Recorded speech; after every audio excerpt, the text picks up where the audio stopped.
What up, everybody? I am your host, JP, and this is my co-host, Josh. Hey, everyone. And welcome back to another episode of the FilmBros podcast.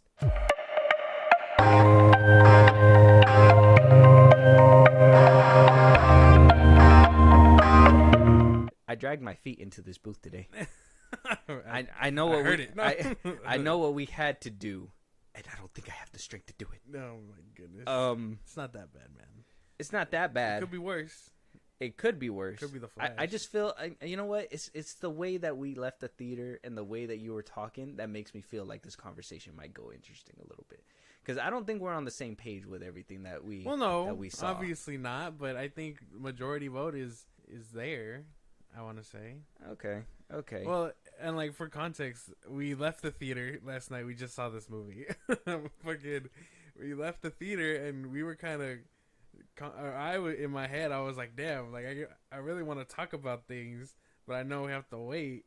And then I was just pointing out, like we usually know how a movie is by either if we're talking about it right after the movie, because comparing this to, I don't know, the last movie we saw together, Saw X. Yeah, we left the theater conversating about it and stuff, and this one we were kind of like, well, you know, we were just sitting in the car like. Well, the radio works. And then like the worst thing too is that like that fucking glizzy got to me, bro. I'm never eating a fucking theater glizzy ever again. I should. Yeah, no, there's a bad. I don't know what it is. They just don't. The Maya's is different. I think the Maya's is good. Oh yeah, the Maya has like they like steam their buns and all that. That one they just pull it right out of the bag. You just see them in the back steaming their buns. They just look at you and you look at them, make eye contact.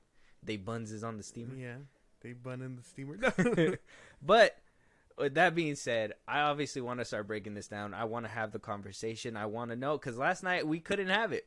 I was afraid that you're going to know my stance if I talk too much about it. I know your stance, though. You don't know my stance. I do. You don't know my stance. You think you know me, but you don't know me. Don't With that being said, Josh, go ahead and let the audience know what we're reviewing today. Go ahead. The Marvels 2023. Heroes. It's an old-fashioned notion. But the world can still use them. Ready. Whatever it takes. Whatever it takes. We destroyed Thanos. But it's not over. My work is inevitable. There will always be more to finish it. The Marvels 2023. And I know what you guys are thinking.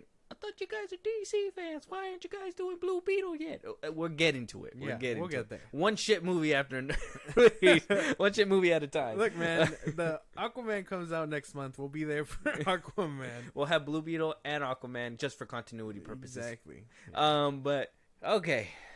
I was thinking about how we're going to start this conversation and how we're going to go ahead. Obviously, we have the pre-route set up. Mm-hmm.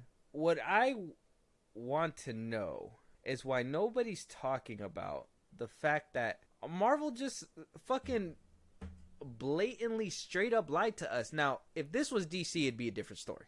We'd have people all over Twitter talking shit. We'll have all this and that. And I feel like Marvel's kind of taking a page out of the DC handbook. I think it's getting to the point where and what I mean by like DC handbook is obviously we know what's happening over there. We know that the fan base is split and divided. Some movies are good to some people. Some movies are not good to some people.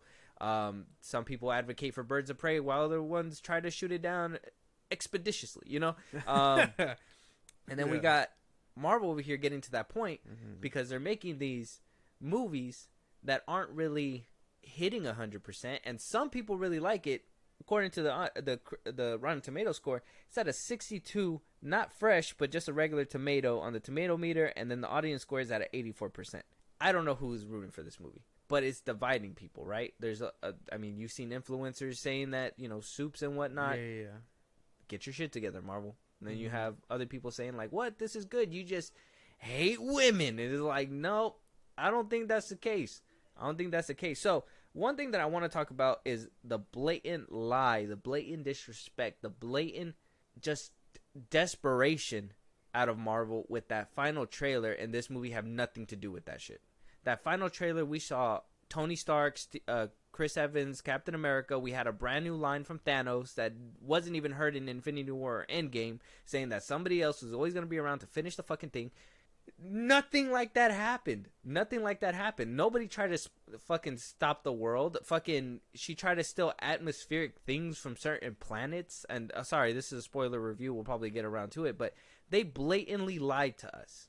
They blatantly lied to us to our fucking face. They were trying to hype up the movie by bringing in people we know. Obviously, by lying. They lied. They lied. So it's not even about like, oh, remember where we came from? Robert Downey Jr., Chris Evans, Captain America, Iron Man. You remember the peak of fucking Marvel Cinematic Universe? And then they go and throw in that line from Thanos, which indicates that she has some kind of motivation or inspiration from what Thanos did. And it has nothing to do with Thanos. Nothing at all. I was waiting for the line like, oh, Thanos tried to eradicate and it was fine with, with him or whatever, so I'm going to do the same. Some kind of connection. They didn't even do that. They lied to us straight to our fucking face and nobody's talking about it. That's the thing that sucks. I think she was supposed to be attached to what's his name from Guardians 1. Can't remember his name because he also Ronan. Oh, is that yeah. Ronan, the whatever, the Conqueror, whatever the fuck his name was. Yeah. Didn't really conquer anything, but yeah. He got beat by a dance off. He was also a Kree, so I think they're supposed to be related. I don't know. Yeah, because you've seen the other dudes with the suits and the blue face, and you were supposed to draw that connection, but they don't really say that. So is this just a gender swapped? Could be.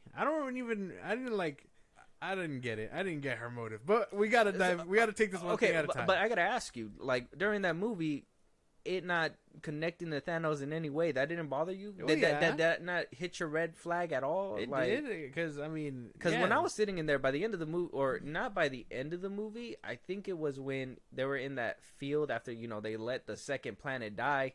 Whoopsie, they had that little heart to heart, and I was like, okay, this is where they're gonna reveal that she has some part of or whatever. I'm like, it's kind of weird that the villain's not here to explain it, but that's fine.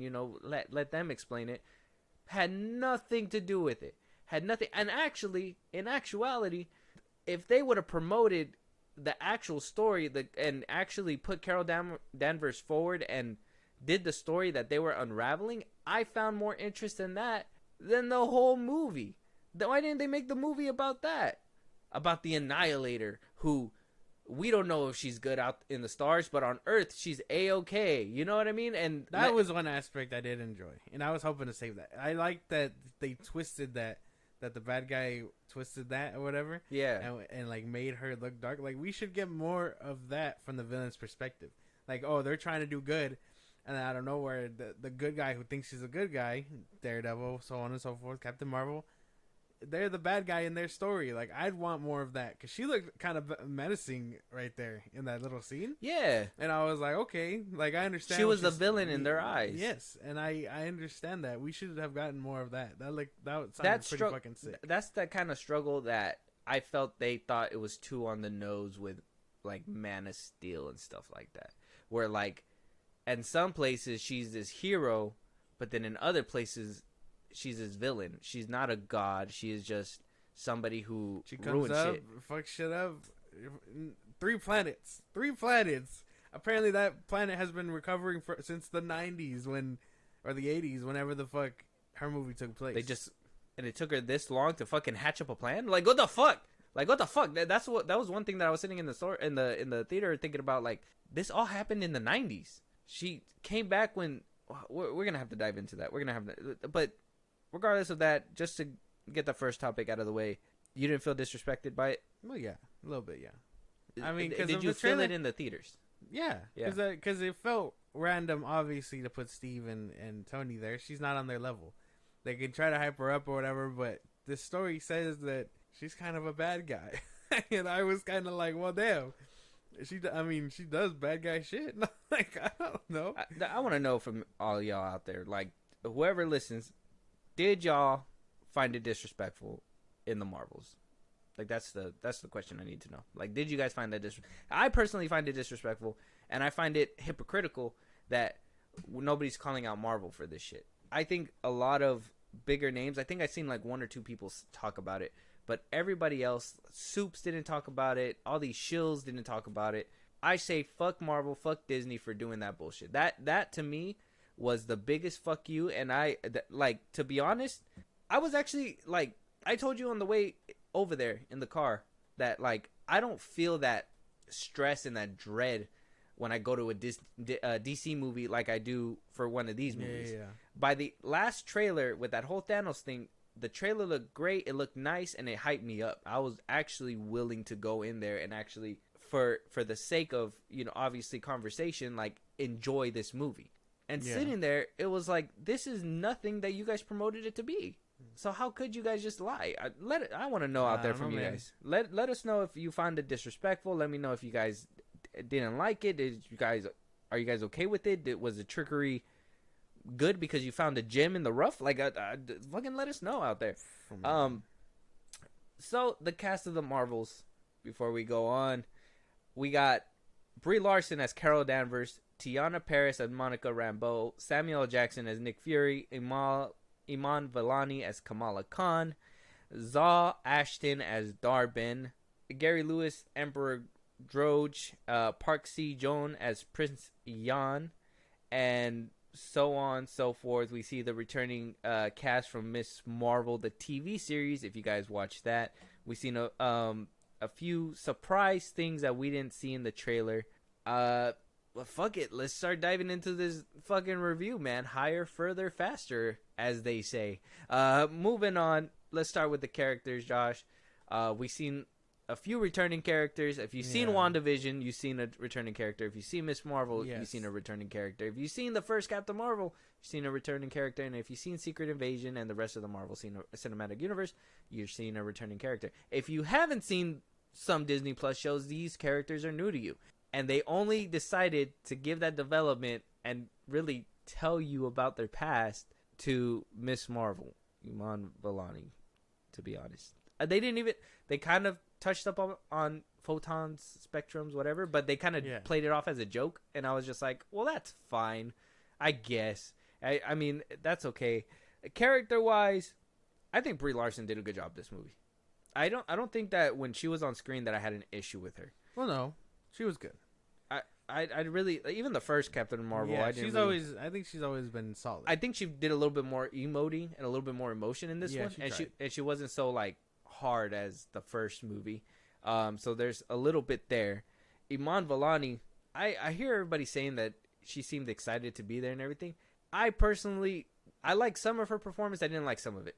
There was some of it that felt like, oh yeah, she's too new for this shit, and then there was some of it that was like, okay, she's genuinely excited, and that's really seeping into the movie. So she was kind of on unsteady ground. I think that they gave her a lot to do in a movie that wasn't supposed to be hers, but she did what she could, and I think by the end of it, she prevailed. Nick Fury, using him as a gag after coming off a Secret Invasion, fucking weird. But I will say, I did like him in the movie because he made it enjoyable with the comedy that he was doing. Yeah, he was funny. And then we get down to Tanoia Paris. Recast. She fucking sucks. That's not gonna happen. She fucking sucks, bro. I was watching every single time she got on the screen, man. Every single time. She fucking sucks at acting. She is terrible. She I don't know what it is, but she always talks in the same tone every single time.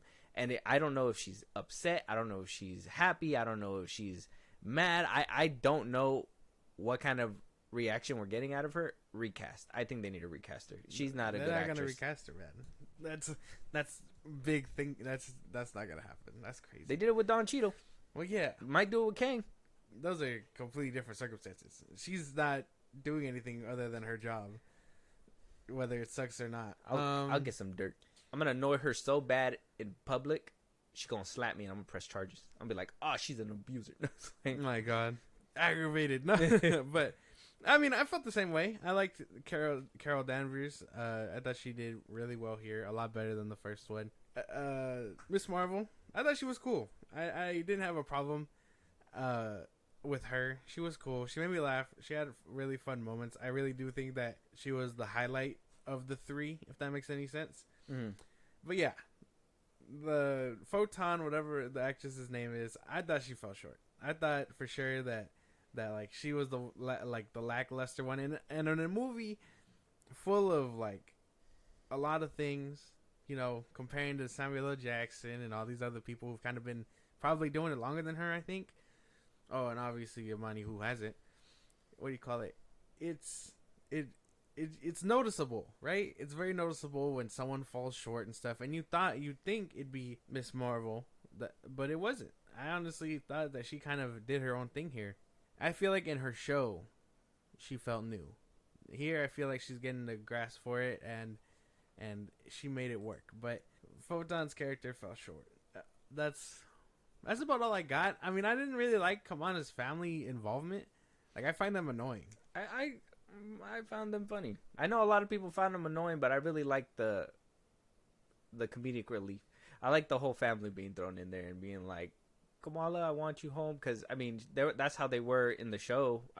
From the few episodes that I watched, they were overbearing. And, you know, I see that in certain cultures. So I was like, that's fine. Now, taking them up on a spaceship and everything, that was one thing that I was like, well, you know, this was kind of a fluke accident and nobody else is really going to come down for these people. So why take them onto the ship? That was one thing. I thought they overstayed their welcome when they went on the ship. I don't know.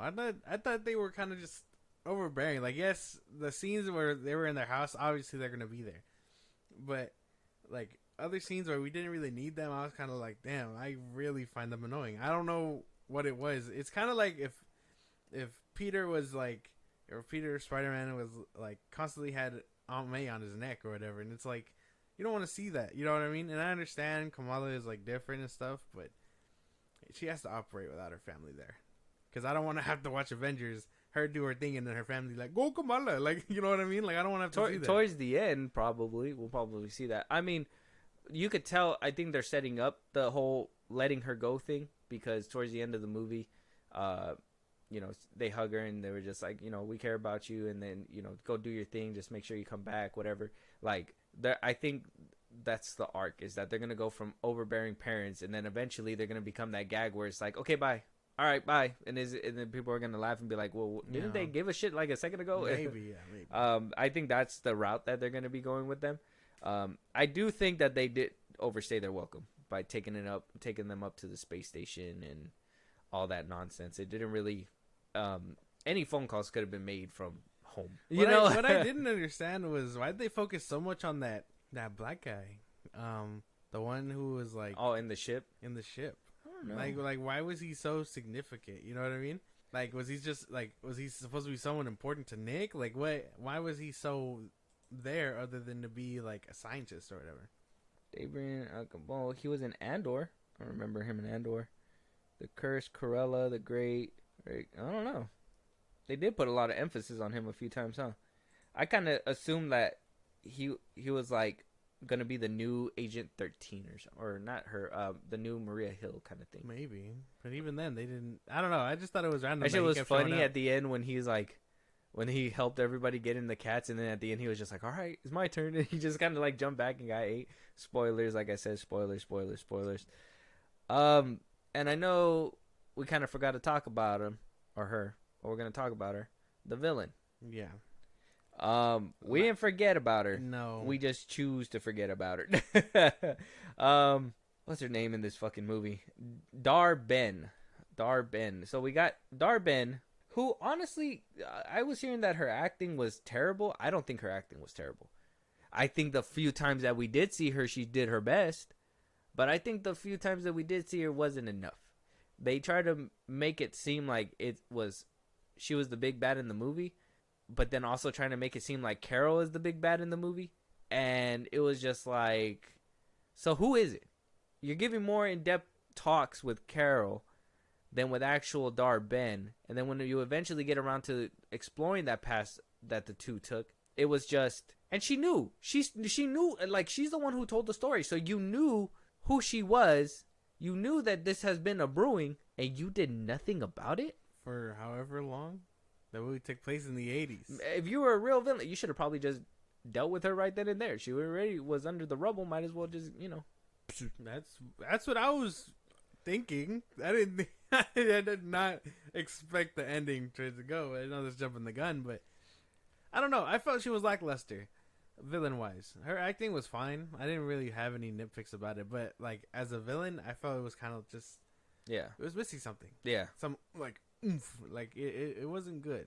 I feel like this movie was heavily edited. I feel like she had more scenes that they took away. I don't know why.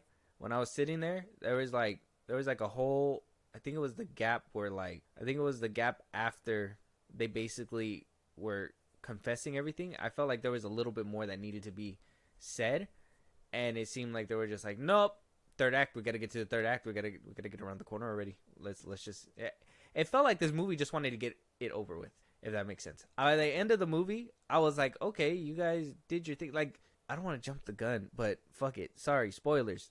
Dar-Ben, the way that she went out, I was like, they couldn't even bother letting Captain Marvel have the upper hand on her. The whole movie, she could have easily bodied the shit out of her. And they did not let her get her hands on her. But then by the end of the movie, they were just like, well, we got to wrap it up. And then clink. She did her thing. It was a cool visual, don't get me wrong. Yeah, no, I thought that. But there was a few scenes here where I was but like, that the camera did their when thing. you told me like, oh, it's, you know, it was unintentional, she didn't think it was gonna happen, I honestly believe that they didn't know that was gonna happen either. The people who made the movie, I think that they wanted Carol to stop her, but then they were like, well, Carol couldn't stop her this whole time, so if we make her just stop her at the end, it's like, oh, she could have done this a long time ago. So they made her do what she did to herself. And I was just like, that is the stupidest thing ever. I told you, Carol Danvers, I don't think I've told you this yet, but Carol Danvers as a character is like Superman. It's so hard to build challenges around her, and especially when she doesn't have anything that will really weaken her, right?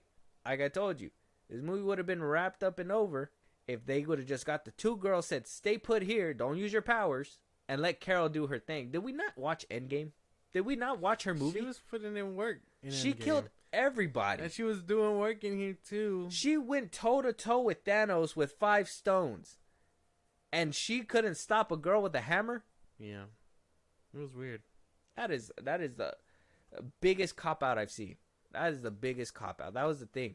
That whole like piece could have been really like well done if we got her POV again, and it was like, I don't know, say Carol was wailing on her or whatever the fuck, and it's just her visualizing like the Annihilator or whatever, and then paint Carol as the bad guy. That probably would have benefited so much better. And then when she dies, she's like, okay, she's doing it in the name of the fucking planet. I can't remember what it's called. Right. And then that's what I thought they were going for. Yeah, and then move on. But no, she was not supposed to die, I don't think. She kind of just exploded, which looked cool. Like, I feel like that was like the biggest money shot you could get.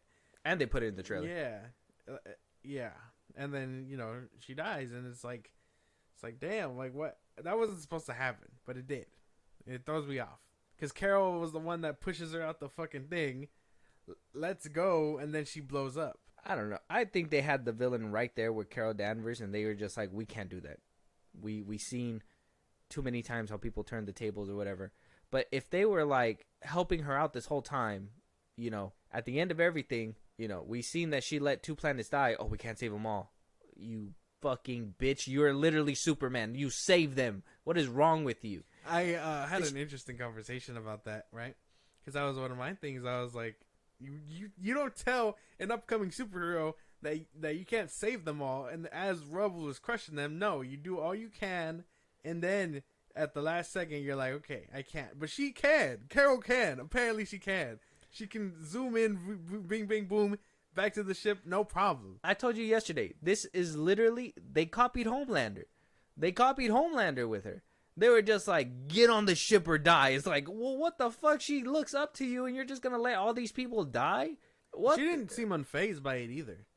She didn't. Kamala. Oh, yeah. No, when it first happened, she made a face. And then she walked away from it. And then the second time it happened, it was just like, she was quiet about it. Upcoming superhero would have called her out and been like, you just let all those people die. I know. Imagine we went to help them and you let them die. Imagine Kamala just being like, oh, she's cool, but she's not the person I thought she was. You know, don't meet your heroes type of thing. probably would have impacted her story along the way. So you're telling me if she would have just went back to Earth and went to go say hi to Monica Rambeau, she could have probably helped her figure out the whole crisis and Hala, and she could have easily fixed that, and there would have been no villain. You know what was confusing to me? Since we're talking about the villain's plan sounded kind of sound, right? But here's what I thought was weird. So when they jump multiple star things, they go through each different portal. But she was able to connect the planet to other ones, but it takes like them to jump from each one. Did that make much sense to you? Because it didn't make sense to me. Yeah, that didn't make sense because that means that whatever she was sucking through would have to go through different dimensions before it gets to that planet. Yes. And it seemed like she kind of just streamlined it. Like she jumped through all of them and then they all connected. Yeah, that's what happened with the first planet, the Squirrel's planet or whatever. And then the water one. But like when they jump, it takes them through 3 different like star systems before they get to somewhere else. How was she able to connect 2 planets like it's tubes? You know what I mean? I don't know. I thought that was weird. That one was just convenience. Just, yeah, basically they were like that. That's basically what I took it as, that they, and I think that was one of the only things that made it make sense, that she was able to jump through all that. But then at the end, when she gets to her destination, her beginning jump ends up with her last jump. So her beginning jump's Hela, her last jump is this one. All the other dimensions basically crush, and it's one hole like this. You know what I mean? And that's basically how I took it. So I really didn't see that issue. The issue that I was having is if she could be there in literally seconds, why is it that these 3 girls beat her to every single spot first? I know where she's going next. Gets there in 2 seconds. Has a whole dance number, and then she shows up. My God, I don't want to talk about that yet. But what you call it?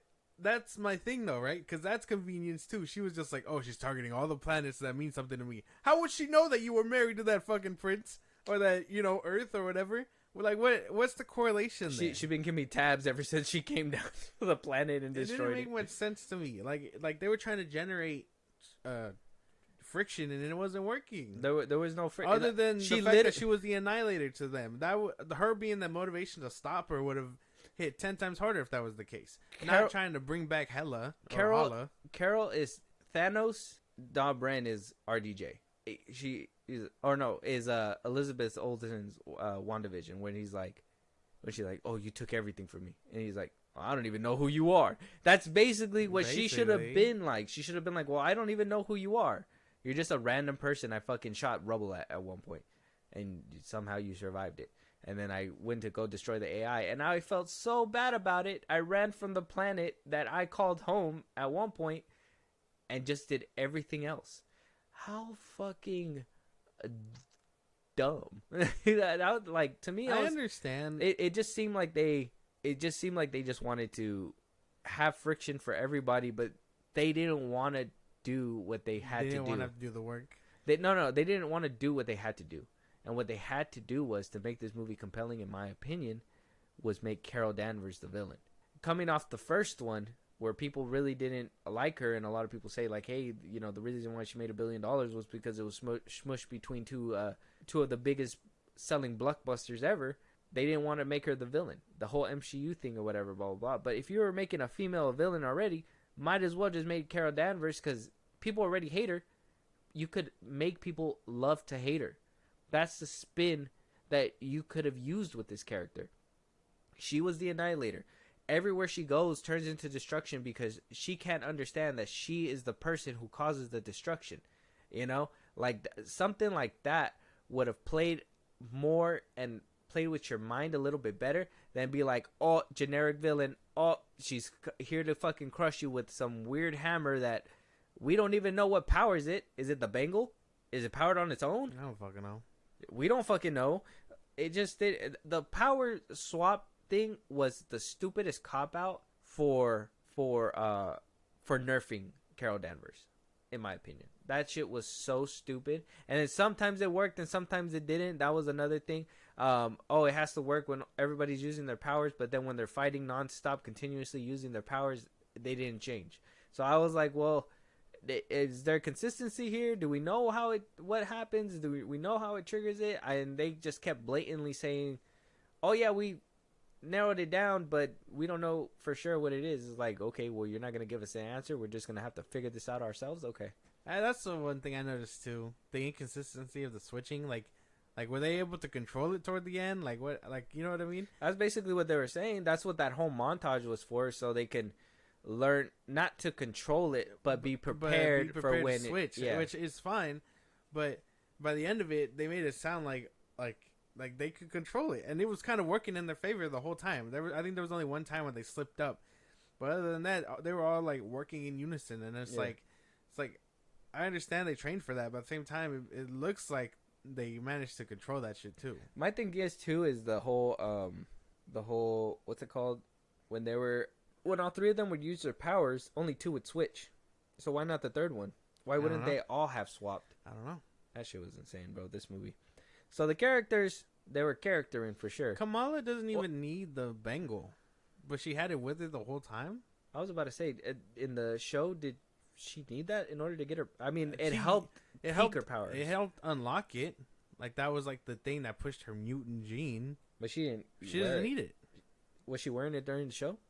Who fucking knows? Nobody watched it. Well, yeah, she had it on for during the show, but like she's wearing it. Why though? Like, just is it a fashion statement? Is it part of her costume? Like she didn't need it. It's her powers, no? It's not by her powers. At the end of it, when I think they say that when Carol is bringing back after she explodes the villain, they test out their powers and stuff, and she was able to like glow without them. I don't think she needs those things. I feel like they could have just been like, okay, I'll leave this one with you guys or whatever. And if she do, why not wear both bangles all the time? Make her the most powerful person, or is that just another too powerful woman in the MCU again? I don't know what the deal is with these things. Apparently they space travel and shit. I don't know. Power level 9,000. But I don't know. Everyone kind of did their thing here, and it was the only ones to fall short was Photon and the villain for me, just because her motive made no sense. Yeah, both of them. One didn't act right, and then the other one was acting, but her motivation wasn't there. And then the whole friction between Carol Danvers and makes Photons, no sense. It makes no sense.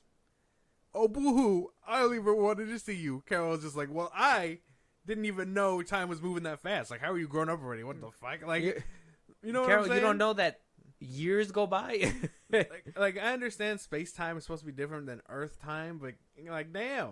You're telling she was there since the 90s, 80s, whatever. You said you'd be back, you bitch. She didn't come back once. I mean, she kind of blew up the planet. She should have went back right after. Like, I'm sure that won't bite me in the ass. And then it bites her in the ass. But they don't do that. Well, my thing is, too, is that she knew about the blimp. They made it perfectly known that she had gotten blimped out. She came back in Endgame to stop Thanos. You knew the people got blipped back. Why didn't you go searching for her? Why wasn't your second movie, hey, let me look amongst the, Earth to figure out where she's at, if she came back? Obviously, when she comes back, is going to take a second before, they actually locate her, get her up to date or whatever. Why didn't they do something like that? No, she never came back. Oh, yeah, after Thanos. What'd she do after Thanos? She had space duties. No, she was there during RDJ's funeral, wasn't she? Was she? I don't think so. She was there? I don't remember. I don't think so. She didn't know him. I don't think so. The Guardians were there. I can't remember if she was there. Weird. I don't remember that. I feel like everybody was there. I didn't see her. I don't remember. I think everybody gave him a ceremonious goodbye. Even Gamora and them were there. Nebula, she didn't know him either. What? I mean, what? She spent the whole how many cycles with him on a ship? I mean, they got to know each other quite a bit. She should have just ate him, to be honest. She's more robot. She didn't have to survive off food like him. Well, he gave her the last of the food. He was like, here, robot. It's because he's nice. No, I don't think he needed it. But, yeah, no, their little back and forth made no sense. Carol's still struggling to get her memories back after all this time. It makes no sense either. And you're using a Kree fucking torture device? And you just allow... It was a scroll torture device.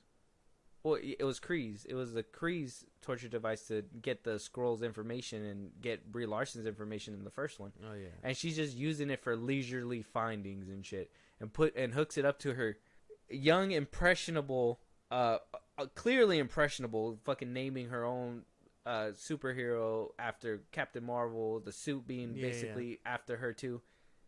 you're showing her that this torture device is being used on her For now. good or something. Same thing with your long lost niece. Like, are you fucking like? To me, I was just like that.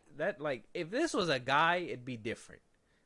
But we're just supposed to let all this glide. It was kind of like, and I like WandaVision, but it was kind of like the end of WandaVision when she was just like, oh well, she learned her lesson. We'll let her go. It's like she just enslaved a whole town.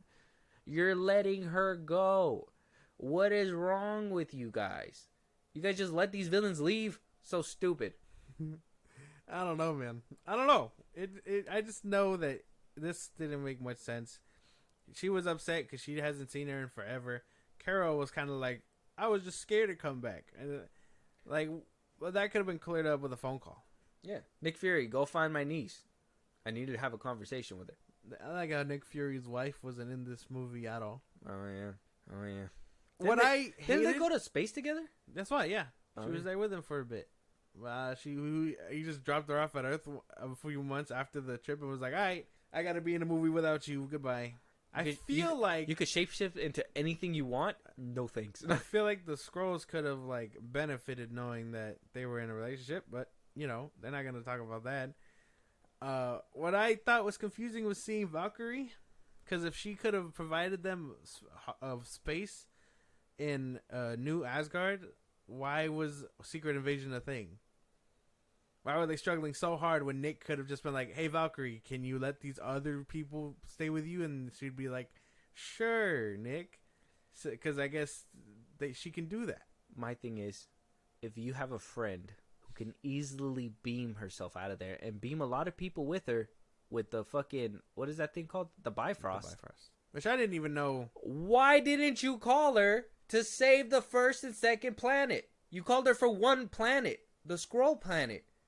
And then you left the other dude, which, by the way, you were legally married to fucking fend for himself and die. Well, that one doesn't make sense. No, like, I don't know. Her involvement entirely in this movie was weird, because it was just a device to get the Skrulls off the ship, basically, her ship, and then that was it. That's what I'm saying. They should have had her be a prominent role. Like, hey, we're going to talk to her, and every single time it's time to evacuate. She's like, we got space, but not that much space. Like, we have enough time to conversate. I want to protect you guys, but to be safe, Valkyrie's here to take everybody out. And when they come down here and they show you that they're not willing to negotiate, we're going to help you and get you out of here, too. And then when they find out, oh, you know, Darben's not actually here to help. Okay, everybody's already gone. You saved them all. Same thing with the singing planet. They just kind of left them to die. What kind of hero is this? The Skrulls should have been able to see, or should be able to see the Annihilator as a bad guy too. No, she saved them. After dooming their fucking planet. No, what do you call it? You don't break glass on purpose, clean it up, and be like, oh, I cleaned up glass. Yeah, glass you broke. You were misunderstood, Glass. I didn't know you were an actual nice piece of glass. She goes back. So She goes to Hamas, and she heals the sun. Restarts it like a battery. Like they said. Stupid. And then whatever. And then all is forgiven. They all cheer like, yay! Like she didn't blow up your planet how many years ago? The Annihilator saved us, but she left us like this since the 90s. Yeah. We lost our blockbuster here. Yeah. Fuck you, Carol. That's stupid. But yeah, no. It just, a lot of these things didn't stick, and it didn't work. And I don't know. It's very noticeable. Okay. I mean, we're obviously we talked about the plot and everything, and that's obviously playing into that role.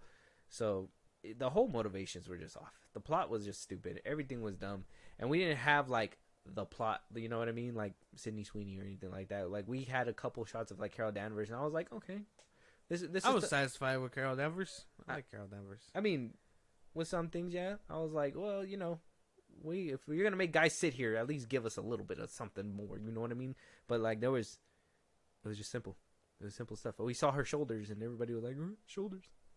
Anyways, the 1800s. Put on clothes, you whore. No. So let's talk about now.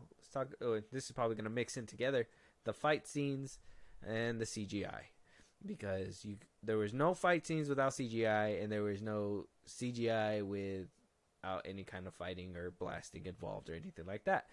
So with that, the first fight was fun. I liked it. That was a Skrillex song they played. Yeah.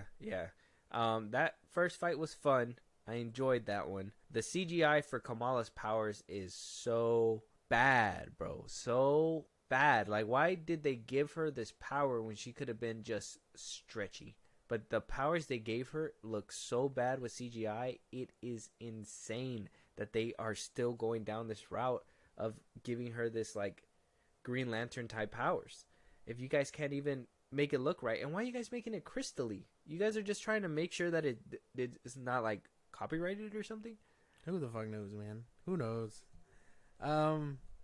There was probably 2 shots here that I really enjoyed in this whole movie, and it wasn't like they were simple and satisfying.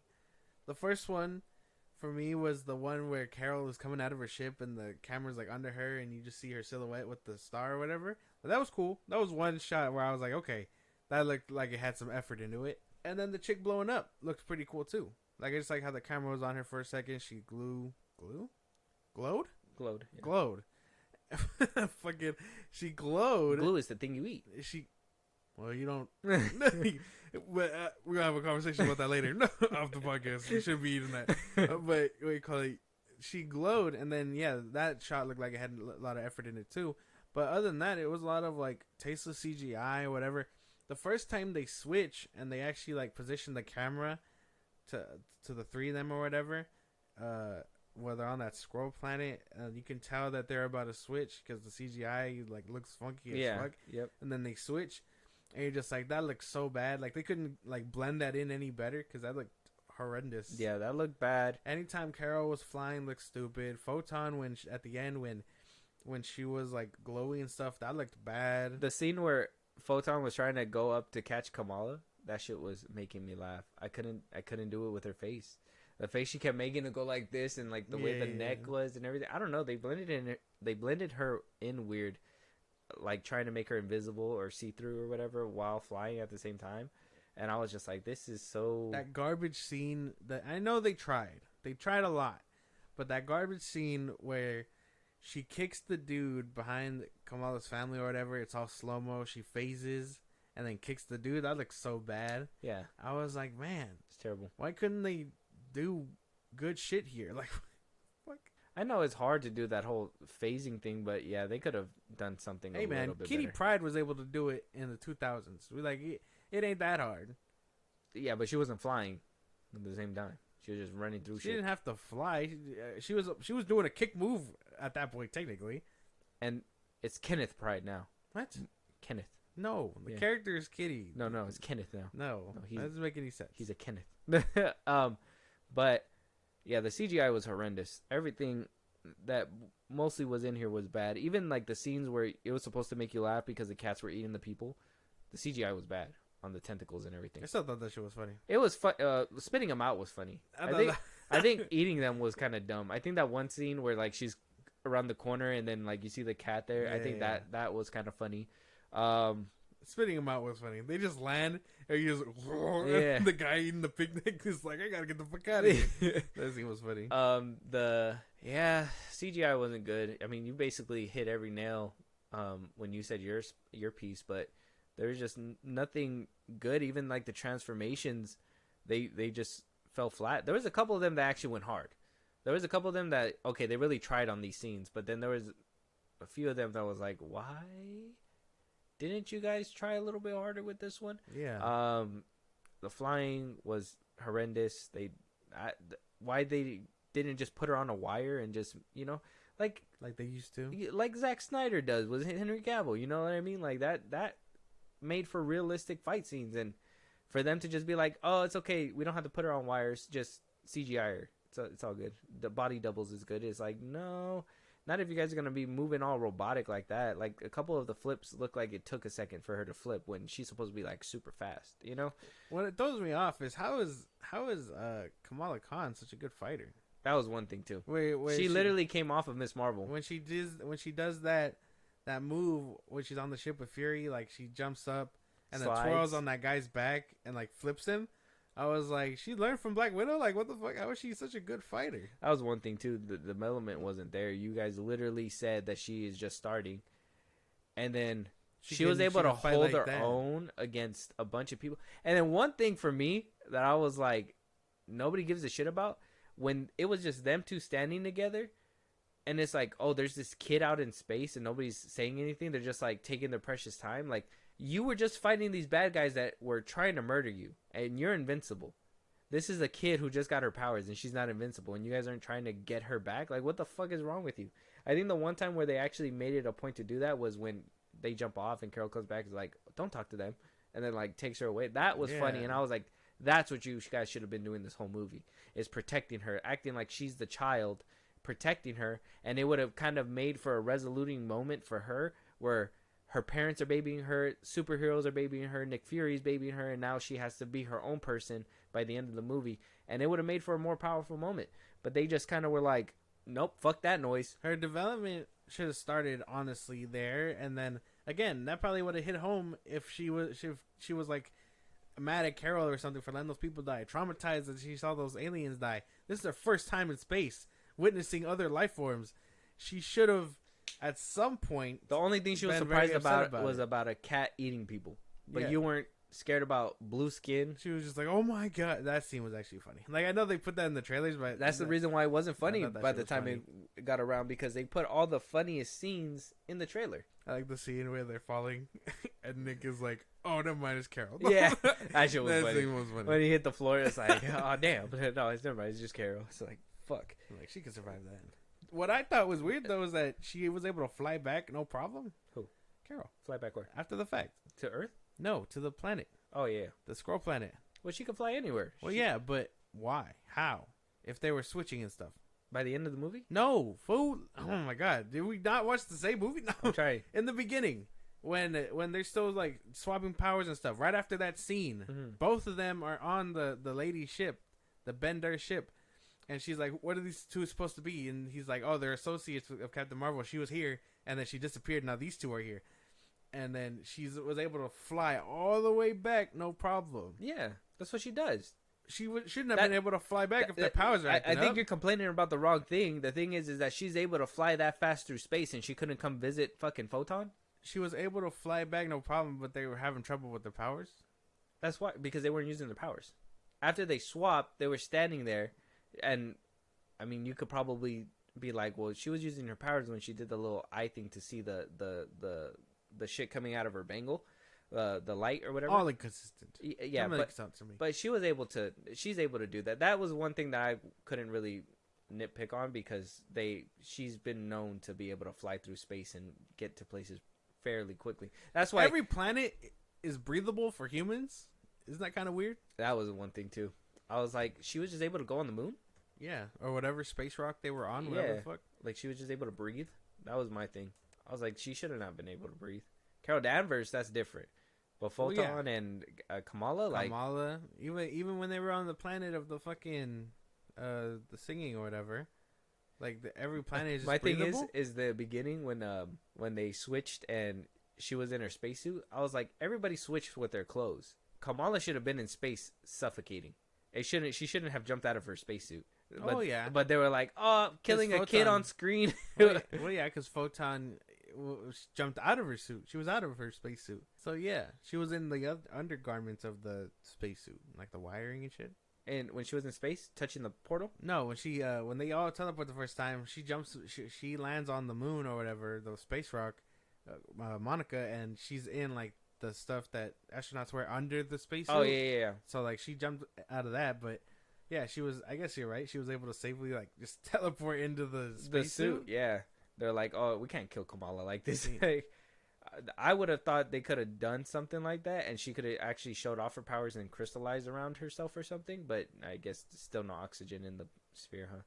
Yeah. So that was one thing. I was like, yep, that would have totally killed your character. But you guys, plot armor. It is what it is. CGI was horrific. Fucking the fight scenes were decent, because I think the only real like glorious fight scene was the first one, which was all over the trailers, and that was like the funnest one. And then you get to the singing planet, that one was kind of whatever. and then you get to That was so stupid. the final battle, and that one was like, Yeah, it was. we knew what was gonna happen. We were just sitting there it wasn't like anything okay. crazy. Let's talk about the world building. I want to talk cinematography, but I want to talk world building first. How do you think this movie sets up the MCU as a whole? What makes you did it make you excited about the MCU moving forward? Did you feel something different with the way that they tried to world build in this movie? No, not really. I mean, everything was basically cut and dry. Nothing had last turning. What is the word I'm searching for? Lasting effects. It had no lasting effects. Thank you. Yeah. It had no lasting effects, and that was what I thought was weird. Like they started sucking off the moon. I mean, the sun. Pause. They started sucking off the sun. Pause. And what do you call it? And it was like, and then they were able to recover like that, like nothing. Earth. You know what I mean? Yeah. Like it started fading away, and then it just like nothing happened. Yeah. The only things they set up are basically at the end. Well, the end credit scene and the ending. They kind of built upon. That's what I'm saying. They kind of built upon Captain Marvel, but they didn't really commit. That was one thing. They didn't commit to it, and that would have been. Didn't learn anything. That would have been something better for world building. But how do you learn anything if you're the super being that doesn't really have to suffer consequences? That's the thing that they should be playing at the fact with her. That somebody who is basically impervious to everything should stand trial. Like, what the fuck? You let 2 planets die when you could have easily stopped that a long time ago. Where's the universes? Oh, wait, no. They got rid of them. The Watcher? No. The Watcher, like, damn, she bad. No. I was going to say, like, where's the MCU's Green Lantern Corps, like, equivalent? Oh. And it was the Nova Corps. Yeah. And they got rid of them. Yeah. They're gone. Because they don't There is no space police. Nope. They killed them all, dude. In Infinity War. Yep, they're gone. No Nova. Which they name dropped them here, like trying to play on Monica's code name. Yeah. But it's like, damn, like why not? That's so weird. Yeah, that was one thing too for them to get rid of that. That kind of just there's a few things that I felt Disney did or Marvel did to obviously make the movies a lot easier to make. Obviously, no masks, no secret identities. Everybody knows them as their heroes inside and out. And then you have the little things like that where it's like, well, it's going to make it a hurdle for the next movie, so let's just go ahead and just air that shit out real quick. Thanos annihilate, and it was done. It was done after that. So the world building here wasn't too crazy. Yeah, we kind of get that little taste towards the end, which we're going to talk about those individually. So other than that, for the movie single itself, not really too good for the world building. Besides Kamala got some growth. Like, I guess the growth with her parents or whatever works for her little subplot, because it's like a leaving the nest kind of moment. But Carol stayed the same, and even then we lose Monica at the end, and that whole thing is basically null and void. You know what I mean? That's her little blasting. You get what I'm saying? Yeah, I get you. Like, it's null and void at that point, because we probably won't even get to see that for a while. Yeah, that's one thing too, right? They set up. But Carol had no lasting effects. Carol didn't. She was all upset or whatever. Monica, she tried to burn the hatchet with Monica and stuff, but there's no real like not for places to Carol. take her. There's no places to take Carol, because I mean Besides, there's no consequences. Maybe besides losing her niece. She just saved Hamas or whatever the fuck the planet was, and Hala and whatever and moved on about her day. She was like, all right, my job's done here. That's what I'm saying. She basically got off scot-free. They basically left her with no ties to being in any of the other movies. Besides, obviously we had those little cameos here and there, but they didn't set her up for anything. And then by the end of this movie, they didn't really set her up with anything besides maybe that guilt for her niece. But then she's able to go ahead and get rid of another guilt by going ahead and starting up a son. And then Kamala, well, everything by the end of hers, you're right, it's null and void. But even then, it wasn't even as powerful to begin with, because like I said, if they would have played on the fact that she's looking up to her hero and she finds out her hero is not who it really is, and she has to be her own hero, that'd be different. We would have had so much more fun with that. But this one was just like, okay, she's overly gonna follow her and everything. I seen the comparison. Do no wrong. Oh, you guys didn't say that about Tom Holland Spider-Man with RDJ's Iron Man. Listen, RDJ tried to fix Tom Holland Spider-Man. he was protecting him like a child and watching over him. Carol Danvers could give two fucks about Kamala. The only reason why she was there is because she needed to be. How many times was Kamala sidelined in this movie because she didn't want to quote unquote hurt her or use their powers and make them switch? But there you see Photon using her black girl magic. They said it in the movie, so it's not bad for me to say it. She used her black girl magic to go ahead and that shit was funny. do that shit. He's like, you gotta fly now. Go black girl magic. That shit's stupid. Yeah. I mean, it's a big difference between RDJ and Tom Holland in their scenario. She's not looking to mentor her. She's just like, hey, this is a gig, the hero gig. It's sacrifices have to be made. This isn't that. That would have made for a more Kamala rich. That would have made a more richer character arc, though. Like you're this lone soldier. You're always by yourself, and now you have a sidekick who wants to be your sidekick. And maybe in the beginning you didn't want it, but that would have made for a more powerful thing. And then Kamala losing, basically trading in her parents for somebody else to look out for her, that would have made for a harder moment. That by the end of this saga, when we get to Avengers, whatever there's going to be called at this point, that could have been another RDJ and Spider-Man moment where she loses her protege, or Iman has to now be the hero because she loses her master this time. You know, like that would have made for an interesting setup, but we got nothing out of it. Nothing. I don't know, man. That shit was this movie. I'm not saying that I'm gonna save that for my finishing talk. So let's talk about the cinematography. Nia DaCosta made this movie. That's my girl. She made Candyman. She was set to do the New Gods movie for DC over there, but then they went and scrapped it. She's done a couple other things here and there. The most notable for me is Candyman. So coming into this movie, I was hoping we were going to get those crazy visuals, because I don't know if you've seen Candyman, but that movie is great with visuals. I personally thought it was a great film for her too. Mm-hmm. I know some people had some contingencies with it, but you know, who isn't? I thought some of the scenes in this movie showed that she was trying. A lot of the camera work was showing that she was trying, and then we got a lot of stock footage from Marvel. Like we just got a lot of nope, we got to reshoot this fight scene, so this is how we're going to shoot it. When I felt the first fight scene was the funnest because it felt untouched, and it felt like that was her vision. You know, the camera movement of like following Kamala when she was doing that move, that impossible move that you thought she was going to do, and you know, it goes from the ground up and then it comes around and boom. It was like, that's a cool shot. Like that whole slow-mo. Now the CGI couldn't keep up, but I mean, like at least they tried. But there was a lot of cool shots. That ending scene where, you know, when she burst, that was cool. When she was trying to stop her, that was pretty cool. I know you did the singing scene. It rubs a lot of people the wrong way, but the ocean and the colors and the bright colors that were coming out of it was really nice, and that was kind of like her signature thing. The space scenes were great. The scrolls looked pretty nice in this movie too. The way she kind of movie budget would do. Yeah, the way that she kind of like showed them off. I know they stay scrolls whenever they're with their people, so it kind of sucked that we couldn't see movie budget shapeshift them. So I guess that's an L in itself, but we'll take it. That was one thing for me too. If the scrolls were like afraid of humans, as soon as they saw Valkyrie, they should have all switched. That was one thing that I was just like too. morphin' like, hi Paul, I'm Paul. Yeah, like they should have just turned into people, in my opinion, because that would have at least showed that, you know, the things that happened during Secret Invasion fucked them up, you know. Like, oh, they're paranoid, so now they can't be seen with their green skin because she looks human. And then, you know, she could have came up and had a little bit more of a depth moment and been like, hey, you know, I'm Valkyrie, I'm from Asgard, you have nothing to worry about, whatever. And then, you know, have that heart-to-heart with Carol and then go their way. There was a lot of stuff. If you would have just gave a little bit more context, it would have made a different story. But they just, like I said, this movie just couldn't wait to be over. But what do you think about the cinematography? I feel completely different. Maybe the first fight scene was pretty good. That was like the only one, and then everything else felt weird.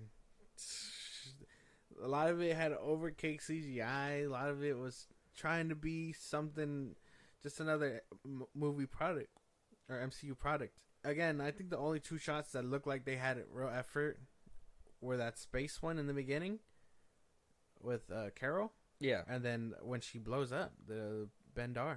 Yeah. I just like the way it looks. She like pushes her, the camera expands, she gets purple and colorful, and then the big she like hangs there, like lets you sit there for a second before she like blows up like a kind of like a nuke bomb, and then the ending happens. But other than that, I guess those 3 scenes are probably the only ones that I really cared for. That I think had good like camera work and stuff. I think you're sleeping because there's a couple other ones. The one in space was cool. It seemed like they touched up the one from the trailer where she has a goose on her shoulder and stuff. It didn't look as bad on the big screen. Oh, I thought it looked the same. No, it didn't look too bad in the big screen compared. The moon planet, though, there were some scenes that seemed reshot because of the whole volume. I think they were using the volume in this movie or something, or green screen, whatever it may be. There was a few scenes there that actually was okay too. And yeah, man, I don't know. Nia DaCosta, I hope this doesn't cost her job or something, but this is like, oh well, shit, it's not really doing anything. Yeah, it didn't really do anything for her career. But at the same time, too, can she blame this on Marvel? Is this a Marvel? I'm sure she will. Oh, well, she already kind of started to, somewhere but down like, the line.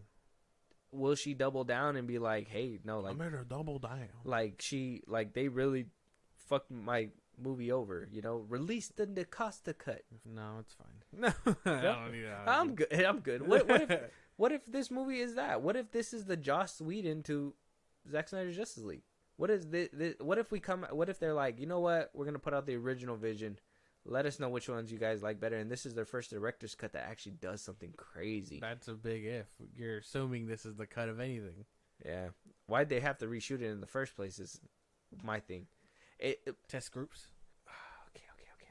Yeah, we're getting to the point. I think we're getting to the end here.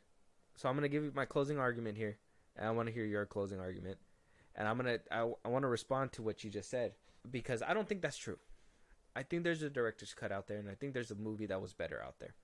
Now, I think what Marvel did was they got scared. Because this movie was trying. I give it points for trying. This movie was trying because Marvel jumped in there, saw the movie that she was making. I'm not saying that her movie could have been terrible or could have been good. I'm saying that she was making a movie surrounding what has been previously happening in the MCU up until that point. Then it got to the point with reshoots and everything because of the backlash that was happening with Marvel, MCU, woke agendas in there. Some people say.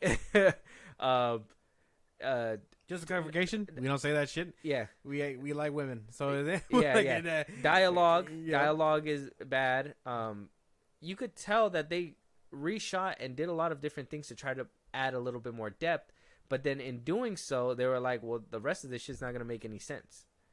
So they had to scale back. And I think that by the end of it, they knew that they tried to salvage something, but left with something that wasn't 100% salvageable. Mm-hmm. And so that's why we got this approach in this movie where it was like, all right, let's get it over with. Let's get it done. Let's get out of here kind of thing. And so this movie doesn't hurt too bad. It just mostly like hurts that the desperation and them trying so hard really made them miss. Mm-hmm. It wasn't the desperation like DC had with the Flash where they're like, oh, get everybody and their mamas to fucking promote this movie, and it completely fucking sucked. This one they were like, no, come watch this movie. You guys are the fans. You guys built this. Look, remember Steve Rogers, RDJ, remember all these people? You guys are fans. Yeah. Come watch it. Come see what we're doing different. We come in. Obviously, we're going to shit on this movie because it wasn't the best. But I was able to look past the bullshit to see that they were actually trying in this movie. They are like, I don't know what it is. When I was watching it, it didn't feel like, and you know how I feel about some of the movies. Black Panther 2, that shit was garbage to me. Quantumania was garbage. Fucking Volume 3, I guess that was passable. And what was the other one that came out? There's another one. No Way Home was passable too. Yeah, that wasn't cool. I feel like there was one more movie. Oh, Black Widow. That shit was garbage. So it's like, this one seemed like they were trying. It didn't seem like they were just throwing the universe away. It didn't feel like they were just like, oh, we're going to put out whatever we're going to put out and you guys are going to like it whether or not. It looked like they were actually like, we hear you guys. We try to fix it. This is the best that we were able to do. And with high expectations, the best isn't good enough. where we're at. Well, yeah, Marvel's expectations are obviously higher. Well, I don't know. Like, I thought there was some scenes that it was trying. Maybe there is a product of Kevin Feige's dirty ass hands coming to play with the fucking movie. Maybe there is something out there, reshoots and all that involved. I don't know. I just feel like there was a lot here that could have been done better, from cinematography to acting to story. Obviously, I don't know. Like, I'm not like, it's not the worst thing, but it also is no like Iron Man 1. So, like, you know what I mean? Yeah. Like, it's a very, like, this is what I mean. Like, it's not something to be shit on. Same, I think this kind of goes with the first one too.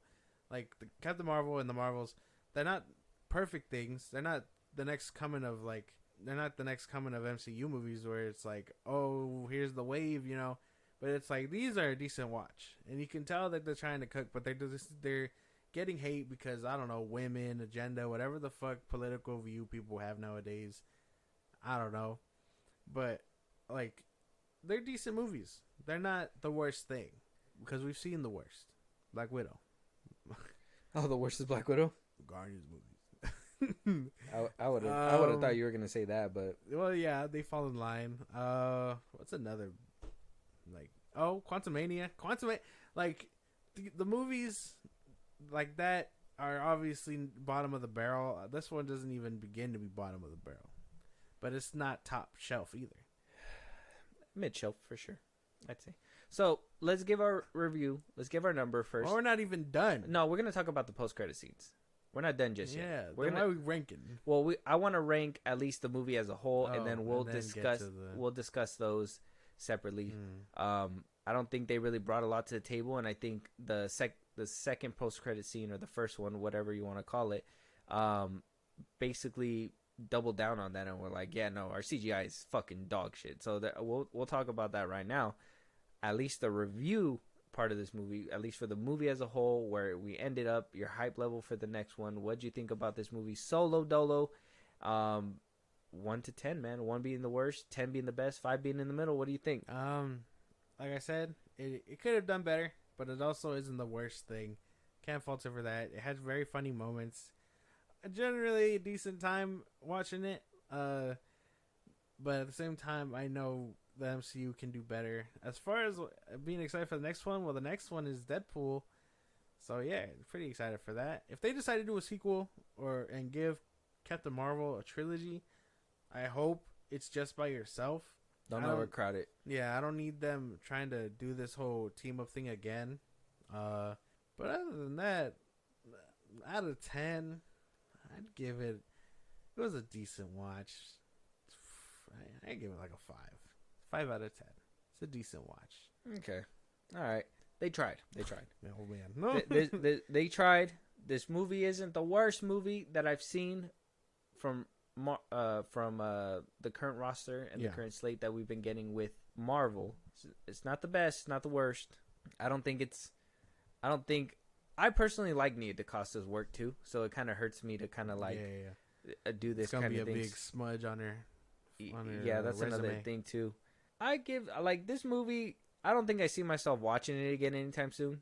I don't think I see like no. I don't see the rewatch value in this movie either, and I think that really hurts it too because I'm trying to give it a good score where like, you know, a good chunk of the time when I put into my scores, it's also the rewatchability. Like how many times a year can I watch this movie again? Basically. How often do I really want to watch this movie again?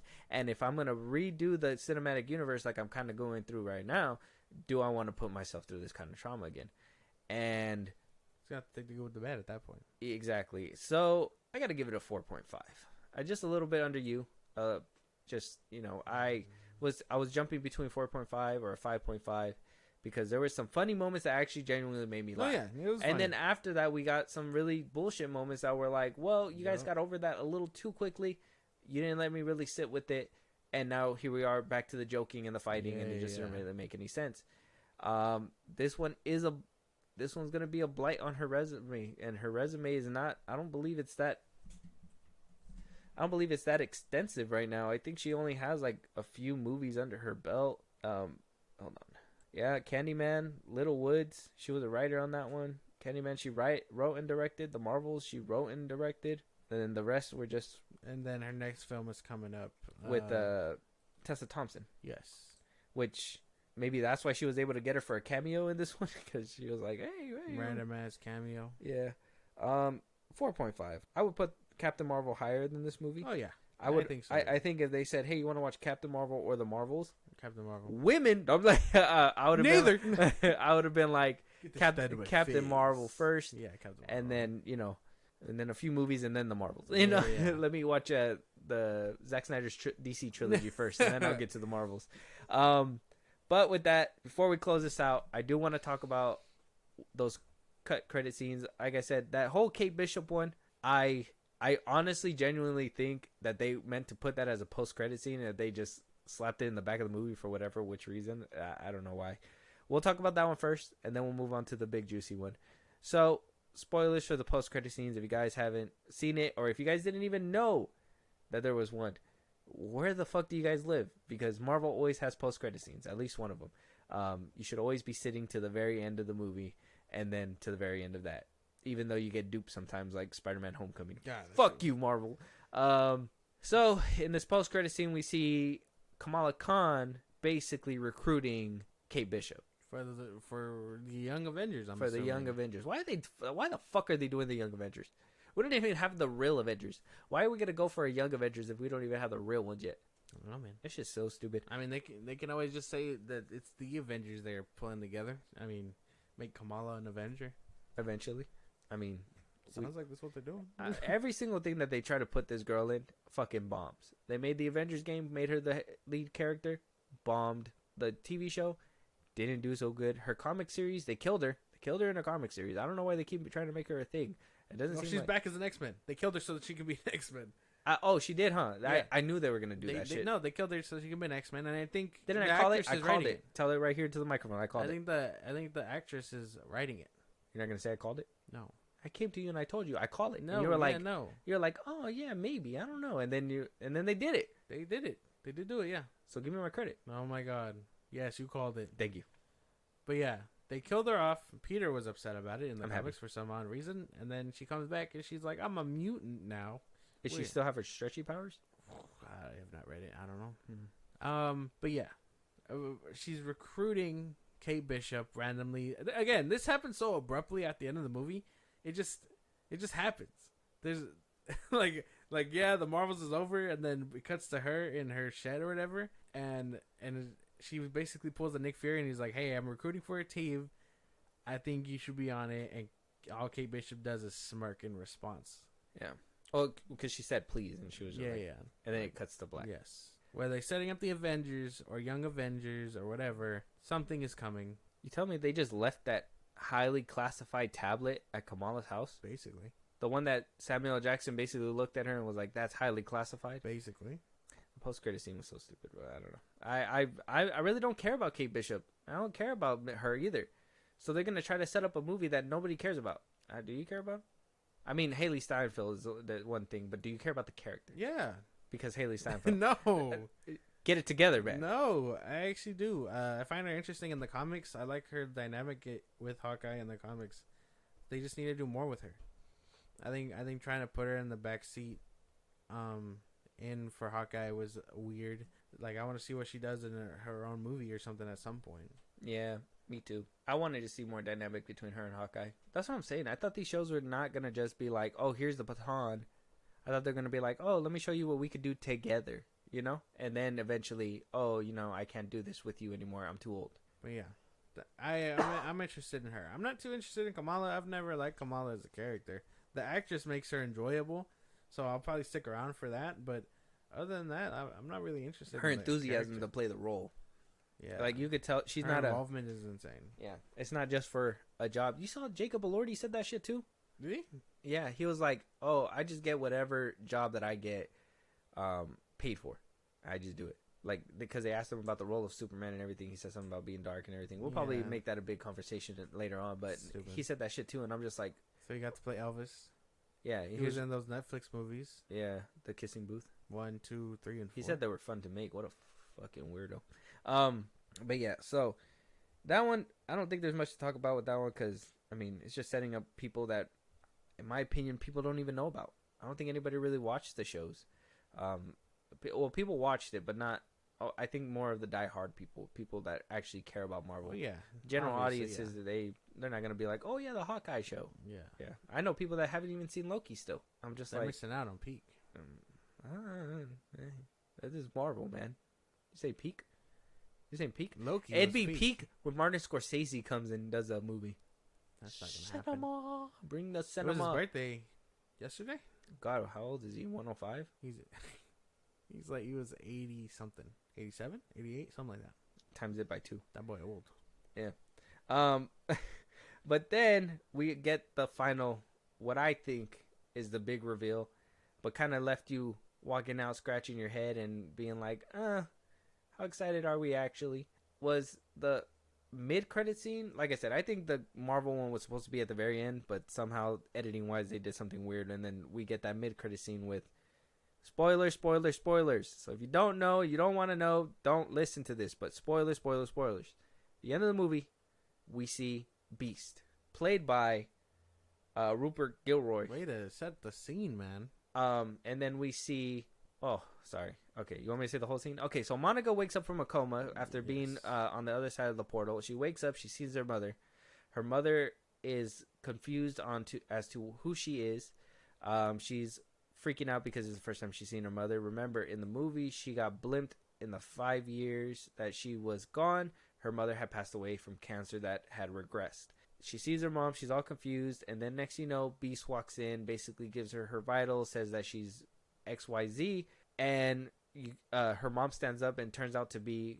Who the fuck is she supposed to be with her costume? X-Men called Binary, something like that. Okay, so she's binary in the X-Men. Yes. Okay, so she is part of that team. Yeah.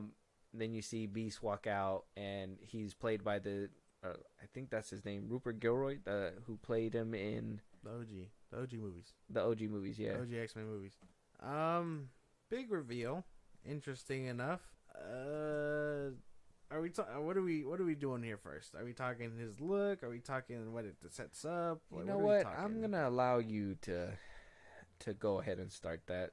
Okay. Well, this is what Kevin meant when he said we'll see them very soon. But I mean, we haven't seen them technically, right? I mean, this is in another alternate Kelsey universe.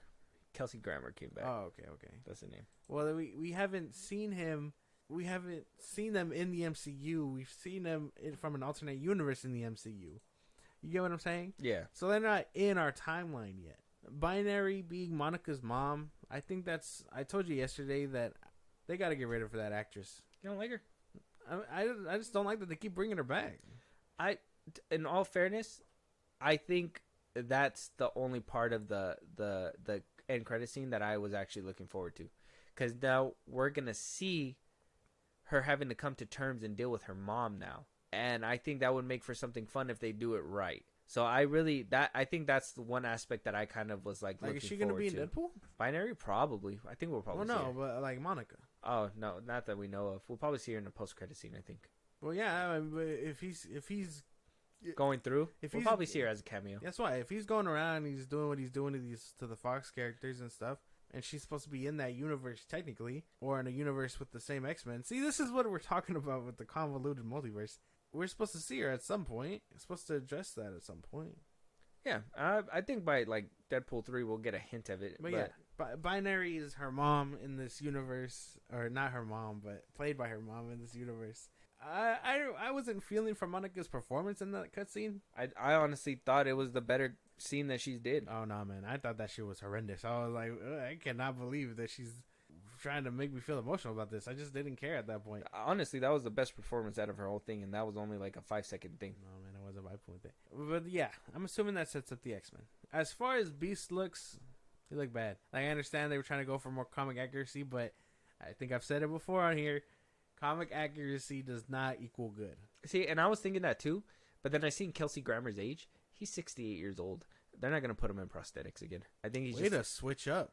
I know. I just seen his age now. You fucking hypocrite. No. I just seen his age. But what do you call it? But I still think it looks horrendous. I don't think that they did a good job with him. I think the CGI mouth and everything like that, I would want to see him in prosthetics. But if he's 68 years old, get a new Beast. Why didn't you get Nicholas Hoult? Who knows? That was my thing. It's like, okay, you're going to bring back the dude that did Beast pretty good. I liked him in X3. But let's be honest. Who really remembers that movie? I like that he was a diplomat. Not a lot of people liked that movie. I like that movie. I know. I do too. I like the scene in the forest and everything too. I like when he cuts off his arms. He's like, grow those back. Yeah. That's cool. But You said- yeah. That's stupid. So bringing Kelsey Grammer back, being his age, they shouldn't have done that. Now that I've seen his age, and though the CGI is horrendous, I understand now why they did it, and that's because he's old. So It's not because he's old. It's because they wanted comic accuracy. That, and because he's old. 100%. 100%. If they could have put him in the prosthetics and he would have looked as young, and he would have been like, you know what, Marvel's cutting me a check, let me do it. He would have probably did it if he was younger. But I think because of the fact that he's older, they are just like, it'd be easier to CGI. I wonder why they chose him. I know, over Nicholas Hoult. Well, no, but I mean like Beast in general. Like I wonder why they went with him. Oh, he's a science guy. Duh. Come on, man. And then Charles, I mean, we just seen him recently. He said his name. Yeah, he did. Name dropped him. Yeah, that whole CGI scene was horrendous. His mouth was barely moving. It was bad. I think the only thing that really got me excited about that was seeing the X-Men door. Like, it reminded me of the old X-Men. Yeah. So that's when I was like, that's where the nostalgia played with me. But seeing Beast, I was just more like, Look what they did to you, my boy. yeah. Look what they did to my boy. They slaughtered him. But I mean, they set up the X-Men kinda, but I don't know how. They introduced them. Yeah, I don't know how they're gonna play a part. Again, multiverse shenanigans. I just don't know how they're gonna play a part in the next movie or whatever.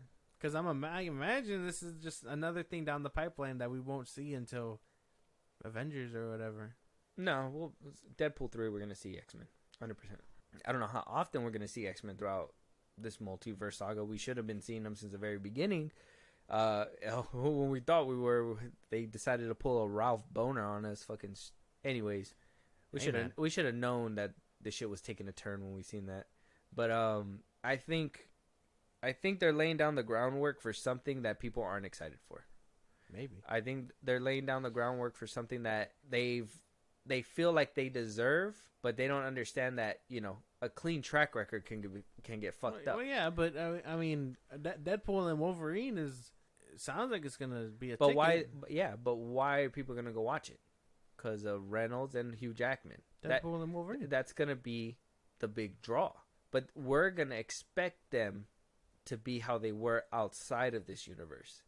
If they don't meet that criteria, how many people are gonna be rated revolt. R. It's gonna be blood and stuff. Okay. What do you mean okay? What is okay? What was the beef, stranger? Like, I don't. Let me see. There was blood in Morbius. Was there blood in Morbius? There was blood in the Suicide Squad and torturing. Fuck that movie. Yeah. Does that make a movie better? No. It just makes you go, wow, this is for adults. If the movie's not good, if Hugh Jackman doesn't act like Wolverine like he used to, if Deadpool is hindered because he's at Disney and they're like, well, no, you can't do X, Y, and Z. If they're the expectations to see them again are up here. Yeah. If these characters don't meet that expectation, and I'm not even saying that I'm worried about that movie, because I myself am only excited about that movie because of Deadpool and Hugh Jackman. Like, those are the only two reasons that I'm going to go. And then I heard that Fox characters are coming back, so I'm just kind of like, oh, I hope we see them again. My expectations are here. Yeah. But when was the last time we had our expectations high? Multiverse of Madness, Doctor Strange. We thought we were going to get this multiversal fucking crazy shit. We thought we were going to see some new worlds. We thought we were going to see Doctor Strange doing some shenanigans. What the fuck happened? Left a lot of people with some bad taste in their mouth. Yeah, I see what you're saying. So, I mean, there's some expectations for that movie. There's pressure on that movie. There's pressure on every one of Marvel's movies. But what I'm tired of is this fan base going, we're back. It's Joe Over. We're back again. Nah, it's Joe Over times 2. Joe Over. It's That's so stupid. It's like there's no middle ground. Like, can we have a mediocre Marvel universe where, your expectations can be like, well, they made another movie, so it's good? Or are we there with the Marvels? Mm-hmm. I guess time will tell then, wouldn't it? Oh, damn, you sounded like a Hogwarts character. Time will tell, wouldn't it? All you needed was your little pipe. Hey there, little Hobbit. Spark my gun. But, I mean, yeah. Are you excited for the X-Men? Probably not. I think after what we saw, I think what you told me last time, you were no, huh? Not anymore? Not even after this? I'm not excited for the X-Men, the Fantastic. I don't want them to touch any property right now. I'm so worried. And I'm doing my Marvel rewatch. The first phase was magical, bro. How do you recapture that bottle again? How do you get to that point? You don't. You peaked. They peaked with Infinity War. And then gradually we just been coming down. And a lot of people were saying like, "Oh, we're starting from the beginning. It's going to take some running speed." Okay, I'm down. It seems like we're on a fucking treadmill. Like we're not gaining any speed. And right when we're about to run, we're getting exhausted and we're just so like, we got to slow down. The first phase ended with an Avengers movie. That's another thing. The second one ended with an Avengers movie. Mm-hmm. And the third one ended with 2. Yeah. That's what I'm saying. But we haven't had an established team or Avengers at all. That's one thing that we thought we've already... well, that's what I thought we were already at. Okay, we already established the team. They got rid of the Sokovia Accords. How do we expand on that? Fucking get a new team. Show them getting their ass whooped every once in a while. Show that they aren't big enough. Find out that there's X-Men around. Find out that, mutants just never popped up on anybody's radar. They've been living in the shadows. Bring them up. Get a full fucking team ready for that actual Avengers movie at the end of Phase 4. Show them winning narrowly and gaining up to that big bad king. Oh, I'm really waiting for them to show the mutants and just be very racist toward them. I don't know why. You think they're gonna do that? I mean, I would imagine you can't exactly do mutants and not have that kind of thing. That's basically what they are, huh? They're supposed to be that minority thing. Yeah. Like, oh, yeah, it's all part. You guys are a bunch of freaks. It's all a part of Charles and Magneto's clashing. Yeah. So I'd imagine they played on it. I don't know how heavy they're gonna play on it, but I'd like to see that. And then, yeah, I imagine the Avengers are just like, we gotta work with mutants, and I don't know, Rhodey's like, ugh, mutants, like you know what I mean? Like they just deliver that line. The shit would be crazy. It would actually make me laugh so hard. It'd be hilarious. Don Cheadle's just, ugh, mutants. Like fuck. Like, who are you? Oh my god. Don't touch me. With that being said, though, I guess Deadpool 3, we're excited, yes, but we're going to have to moderate our expectations at this point. Yeah. You excited for any of the shows coming out? Echo, Agatha, Echo? I think Echo might be the only one. Okay. This movie didn't get me excited for anything. Actually, I still got to watch Loki season 2, and I'm hoping that washes the bad taste out of my mouth. It's so good. You got to fucking gotta get on it. Put it away, guy. It's cinema. Put it away, guy. It's cinema. Put it away, guy. It's cinema. Oh, You're swinging it. You're not understanding. Get on that already. Did Martin Scorsese do an episode? No. Then it's not cinema. Okay. Anyway, no. With that being said, we want to know what you guys think about the Marvels. If you guys seen the post-credit scene, reach out to us. Let us know what you guys think. Are you excited to see Deadpool 3? Are you guys excited for the MCU to tackle the X-Men? Josh, let them know where they can talk to us, give us a movie to review if they want to support us in a big way, and when we get our live streams back up, if they want to catch a live. Twitter, TikTok, Instagram at FilmBros Podcast. We post new episodes or we get us up there for any news or movies you want us to cover. Buzzsprout supports in a big way. Link is in the bios of the socials I just gave you at FilmBros Podcast. Supporters get special perks and shout outs on episodes, so we recognize you for helping us out. Be a part of the conversation every Saturday and throughout the week when we set those up again on Twitch at FilmBros Podcast. Listen to us anywhere you get your podcasts at FilmBros Podcast. And then subscribe to our YouTube at FilmBros Podcast. Take a shot for every time I said at FilmBros Podcast. With that being said, we will talk to you guys on the next one. Talk to you guys later. Higher, further, faster.